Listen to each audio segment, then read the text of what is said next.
Okay, so what happens next? Well, nothing happens next, except a kind of etheric game called nation building. But Canada wasn't a nation, it was a colony. You know, those last spike pictures and everything, that wasn't a nation, that was a colony. It was a colony of England. It was totally controlled by the Governor General. Yeah, you had a provincial legislature, but it had zero to do with representing you. It was like benign dictatorship, that they would listen to you. This is the Durham reports, what did they call it? Responsible government, yeah? Excuse me. So if enough people got mad and they sent their so-and-so to the lieutenant governor of the province, which was an administered jurisdiction of the colony, well, then the lieutenant governor would go and talk to the governor general, and the governor general might say, oh, well, we'll modify that, or too bad, or, we'll bring it in 5 years or whatever. They'd play their game. So there's nothing in the BNA Act that gives the people of Canada any representation whatsoever, period. All power goes up to the Governor General. But there were the Native Sons of Canada and others that were seeking the independence that Macdonald had sought and had been shut down. And so that independence came in 1931 with the passing of the Westminster Statute. And what they did when they transferred the sovereignty from the Crown in Chancery to the Canadian people, they didn't give it to Ottawa. They put each province became a sovereign state. Okay, now the Canadian people don't get this. A few days ago, I watched Danielle Smith, I think is her name. She's the Premier of Alberta, and she was asked some question, and she answered, well, we're determined to pursue a sovereign Alberta in a united Canada. And the reporter said, what does that even mean? And I said, yeah, you don't understand the first thing. They don't even understand what sovereignty is, let alone where it is in Canada and what that means. Well, Danielle Smith obviously understands something, because she said, well, look, if Ottawa is intruding on our jurisdiction, we're going to do everything in our power to stop that from happening.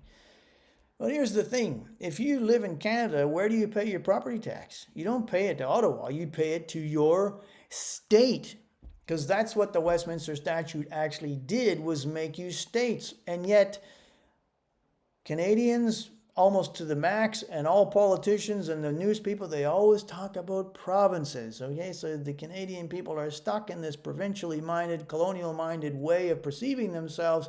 They don't understand that the Westminster Statute made them states, sovereign states, exactly like those 13 colonies became after the Revolutionary War, which means 100% of the people of Alberta are the sovereign of Alberta. Same for Ontario, same for Quebec, Nova Scotia, the works. Yeah? So what does that mean? Well, what it means is when the British did the Westminster Statute, the Canadian people had the choice to say, well, we're going to take this British North America Act and crumple it up and put it on the fireplace and burn it, which is exactly what should have happened, or we'll trudge along with this thing. And that's what the Canadian people have had happen. And I think it's largely because the Canadian people are ignorant and they don't really understand what's going on. Excuse me, I've got some message coming through here. So here's the thing. You were made sovereign states, Alberta, British Columbia, etc. If you were going to do a constitutional conference, you would do what they did in the 1780s. You would do what they did in Australia in 1899. You would send your delegates from your state and you would debate, would you give this power? Would you give that power? Why would you give this power? How would you give this power? When? What are the mechanisms? To a federal authority. Why would that federal authority exist? Would it be a confederation, like a very small binding together and sort of like a military alliance, or would it be a federation where you give everything, well, not everything, but a lot of stuff over? Canada is actually more than a federation. It's basically an autocratic totalitarian scenario out of Ottawa, which can do anything it wants at any time. The only protections that Canada gained for itself came through the Canada Act, and I'll admit I don't know the exact details on those, but that's probably what Danielle Smith is referring to, is that there were some greater guarantees on resources, but I don't know really legally how it all works in Canada with regard to that Canada Act, because it's basically the patriation of the British North America Act, which means to date the Canadian people have never written their own constitution. They've never decided for themselves what powers, if any, do you want to cede to a federal authority. where would that federal authority be? Because in Ottawa, the federal authority doesn't own the land. They pay rent to Ontario for the use of those buildings. And those buildings were put there because at the time when they forcibly created Canada, it made the most sense to the British to put the buildings in Quebec, but no, just on the other side. So they put it there, much to the constant chagrin of the Québécois. So when the Bloc Québécois leader says Canada is an artificial construction, he's actually 110% correct.